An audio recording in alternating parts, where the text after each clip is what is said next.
ये जो पेड़ है ना, बहुत साल पहले से ये तपस्या कर रहा है। वाह। ऐसी जगह पर ब्रज में, जैसे एक इंसान ब्रज में जन्म लेने से उसकी जीवन धन्य हो जाते हैं, जी बिल्कुल उसी तरह ये जो पेड़ है ये भी ब्रज में जन्म लिया, यहीं पर रहे वो। मैं और ये जो पेड़ है ये जब देखती हूँ मैं, तब मुझे ऐसा लगता है जैसे भगवान कृष्ण इधर ही कहीं बैठा है इस पेड़ में। वाह। यही सोचते रहती हूँ और माला जाप करते रहती हूँ। मैं समझती हूँ ये पेड़ों में भी शायद कहीं पे राधा कृष्ण है। वाह। ये समझ के मैं ये पेड़ों को इतना प्यार देती हूँ, इसलिए इधर बैठे रहती हूँ। मुझे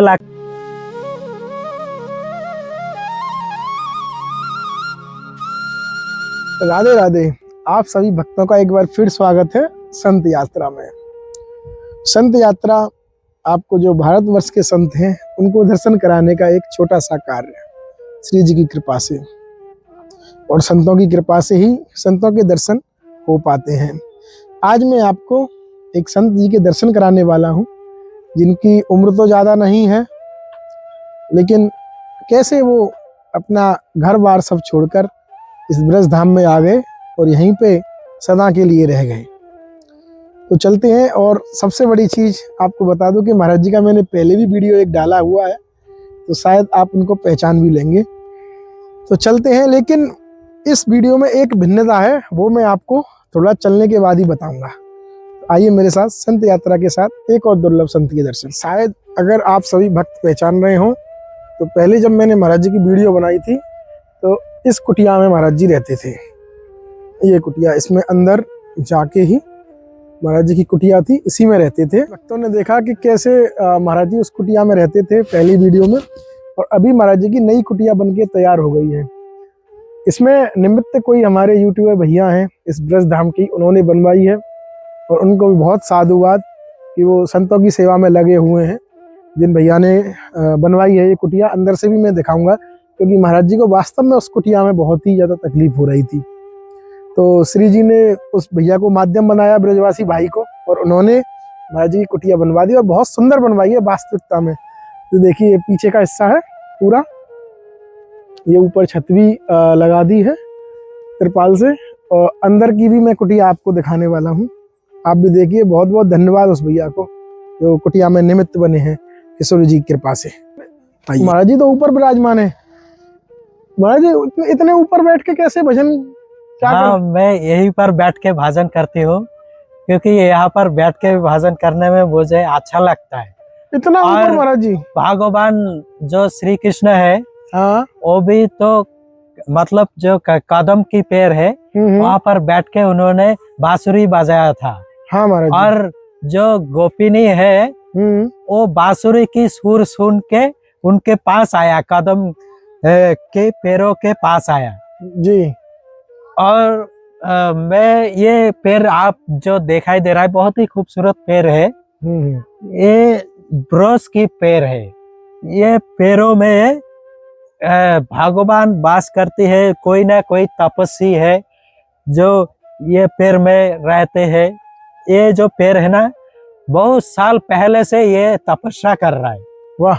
ऐसी जगह पर ब्रज में, जैसे एक इंसान ब्रज में जन्म लेने से उसकी जीवन धन्य हो जाते हैं जी, बिल्कुल उसी तरह ये जो पेड़ है ये भी ब्रज में जन्म लिया, यहीं पर रहते हैं, इनका भी जन्म धन्य हुआ।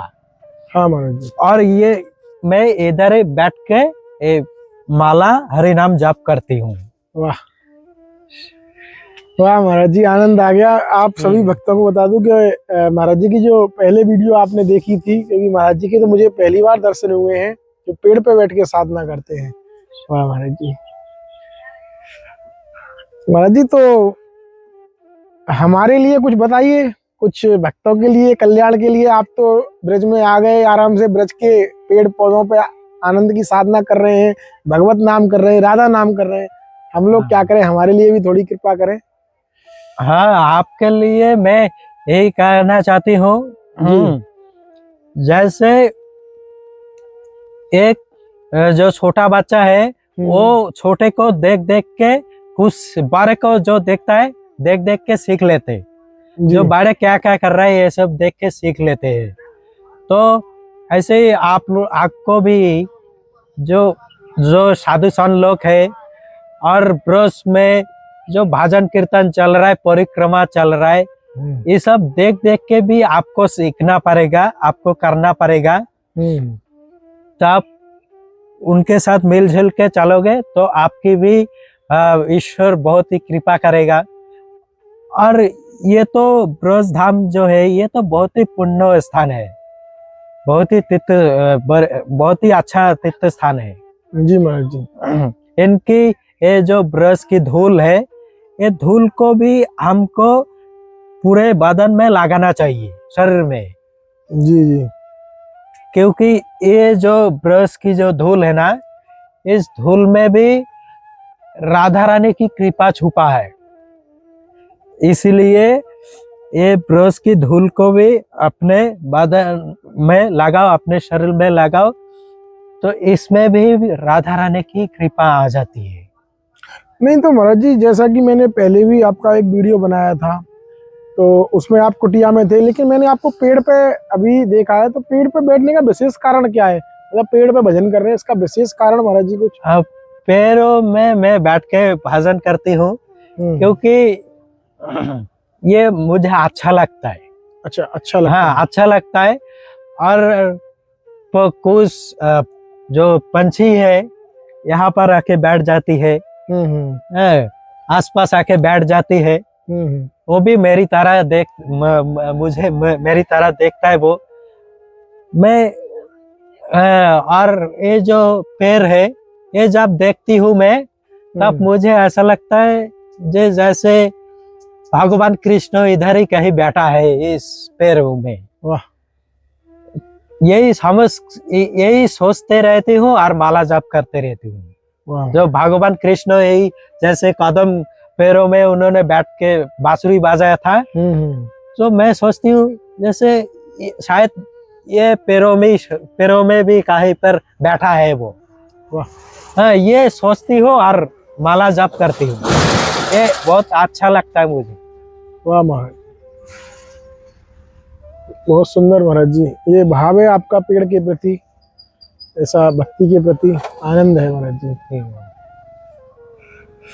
और पेड़ जैसे कोई भी पेड़ हो, इनको कभी चोट नहीं पहुंचाना चाहिए जी, क्योंकि इनमें भी जान होती है।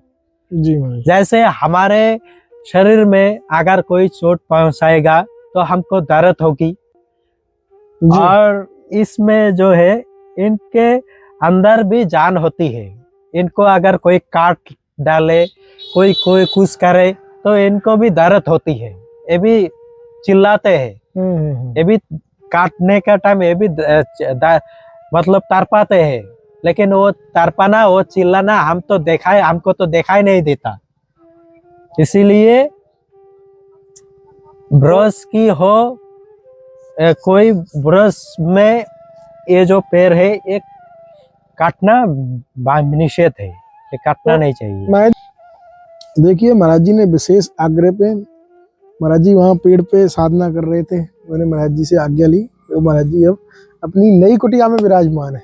श्री राधे राधे। तो महाराज जी बढ़िया बन गई आपकी कुटिया, बहुत अच्छा लगा। हाँ, ईश्वरी जी ने कृपा की।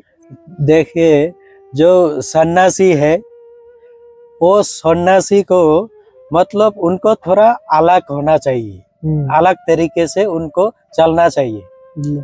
जैसे हमारे जो गुरुदेव है वो क्या कहता है, जो सन्यासी त्यागी सन्यासी, त्यागी का मतलब जो त्याग करते हैं, जो उनका अपना कुछ भी नहीं रहता है। जब वो गुरुदेव जब उनको त्यागी सन्यासी नाम दे देते हैं, तब उनका अपना कोई नहीं रहता। अपना जो घर है, अपना गांव है, अपना जमीन है, खेती बाड़ी है, अपने भाई बंधु रिश्तेदार, ये कोई अपना नहीं होता। उनका अपना, सारे दुनिया के इंसान उनका अपना है, उनको अपना समझना पड़ता है। और त्यागी मतलब एक जगह पर वो एक हफ्ता से ज्यादा नहीं रुक सकता है। एक हफ्ते के बाद उनको निकल के जाना पड़ेगा, दूसरे जाएगा। फिर वहां पर एक हफ्ता रुकेगा, फिर वो लोगों ने जितना प्यार दे, जितना उनको प्रेम दे, फिर भी उनको वहां से जाना पड़ेगा, क्योंकि वो त्यागी है। एक जगह पर रुकना उनको ठीक नहीं है। वहां से फिर दूसरे जगह जाएगा, फिर दूसरे जगह, वहां से फिर और एक जगह पर जाएगा। मतलब ऐसा उनको करते रहना पड़ेगा। और उनका जो असली कर्म है, वो कर्म क्या है? हरिनाम प्रचार करना। जो पैसे की लालच में उनको वो जो हरिनाम करेगा, वो नहीं, बिना पैसे से उनको करना पड़ेगा। अच्छा। क्योंकि उनका, और गुरुदेव ने उनका नाम त्यागी दिया है। नाम त्यागी मतलब सब कुछ त्याग करना है। मतलब अपने जो शरीर है, जो शरीर का भी जो हमारे शरीर में कपड़ा नहीं है, हमारे शरीर में जो कपड़ा टूट गया है, फाड़ गया है, कब मिलेगा हमें, कुछ नहीं, ये सब सोचना भी नहीं है। हर जगह पर घूमना है, 5-6 दिन रहना है और हरिनाम प्रचार करना है। सबको अपना बना के लाना है, सबको सबके अंदर प्रेम देना, हरिनाम का प्रेम देना, राधा रानी का प्रेम उनको प्रदान करना। यही ऐसा करते करते करते करते वो सन्यासी अपने लक्ष्य तक पहुंच जाएगा। लेकिन उनको बिल्कुल मतलब उनके पास कुछ भी नहीं रहेगा। आज उन्होंने एक भक्त के घर खाना खाया, लेकिन दूसरे दिन के लिए वो नहीं सोचेगा। उनके पास जितना कुछ आएगा वो सब वो दूसरे पर बांट देगा। जितना उनको जितना ज्ञान मिलेगा, वो सारा ज्ञान फिर दूसरे पर बांटेगा, फिर ज्ञान मिलेगा, फिर दूसरे पर बांटेगा। ये तो सन्यासी और त्यागी ये हो गया। ये सन्यासी, जो त्यागी सन्यासी है, उनका कर्म यही होते हैं, उनको ऐसे ही चलना पड़ेगा आगे। वो सब कुछ मतलब अपना जो ज्ञान है, अपना जो भक्ति है, जो हरि नाम प्रचार करना है, ये सब कुछ उनको दुनिया के सारे मनुष्यों पर, मानवों पर लुटाना होगा। जो मिलेगा सब कुछ लुटाना होगा। और एक जगह पर एक दिन वो नहीं रुक सकेगा, मतलब एक हफ्ता रुकेगा, उसके बाद उनको वो जगह छोड़ना ही पड़ेगा, त्याग करना ही पड़ेगा। अगर वो जगह पर रुक गया तो उनका जो त्यागी वो मोह में पड़ जाएगा। अभी मैं आपने जो कहा जो गृहस्थी धर्म है, तो गृहस्थी जो मानव होते हैं उनको क्या करना चाहिए? जो परिवार में, जो संसार में भगवान श्री कृष्ण वास नहीं करता है, जिस परिवार में राधा रानी की, राधा कृष्ण की मंदिर नहीं है, जो परिवार में ईश्वर की नाम गुण नहीं होते हैं, जो परिवार में कोई भी इंसान ईश्वर के नाम नहीं लेते हैं, तो ये सब जो परिवार है ना, ये परिवार तो परिवार है नहीं है, ये परिवार है नहीं। तो असली परिवार क्या है? जो परिवार में, जो संसार में राधा कृष्ण की मूर्ति रहता है, राधा कृष्ण की पूजा होती है, उनकी मंदिर होते हैं, राधा कृष्ण की उस घर में हर साल 4 से 5 बार, 10 बार, 20 बार जो उनकी प्रोग्राम होती है जो इस तो, और जो बाकी सारे लोग हैं उनके वहां पर आते हैं, आके भजन कीर्तन करते हैं। तो यही है। और जो घर के जितने सारे आदमी होते हैं, समझ लीजिए जो एक परिवार में, जो एक गृहस्थी में उनको जो 4 मतलब जो 20 आदमी है एक परिवार में, तो उनसे सबसे ऊपर कौन है? हाँ, माँ और बाबा, यही तो सबसे ऊपर है ना। तो उनकी फर्ज बनता है, जो हमारा बेटा बेटी है, जो हमारा पुत्र है, और जो गांव वाला है, जो जितने सारे आसपास जो लोग आते हैं, जो लोग बाहर से हमारे पास आते हैं, रिश्तेदार है जो लोग आते हैं, तो उनका जो असली फर्ज बनता है क्या, जो भी हमारे घर पर आए तो उनको हर टाइम हरे नाम की बात ही करना, कोई अलग बात नहीं आएगा। अगर मतलब जो पति पत्नी रहते हैं, पति के पास जाएगा तो भी हर टाइम हरि का नाम करेगा, बोलेगा। जब पत्नी के पास जाएगा वो भी हरि नाम करेगा, उसको बोलेगा। ये है संस्कार, ये गृहस्थी को ऐसा ही होना पड़ेगा। वाह, महाराज जी ने कितनी आनंद के साथ में बताया कि पहला जब महाराज जी से मैं मिला था, और उसके बाद में अब महाराज जी भी इस पेड़ पे साधना करने लग गए। पेड़ पे साधना करने के बाद में इसी एकांत वन में इस कुटिया में रहते हैं, जो नई कुटिया छोटी सी बना दी है किसी भक्त ने।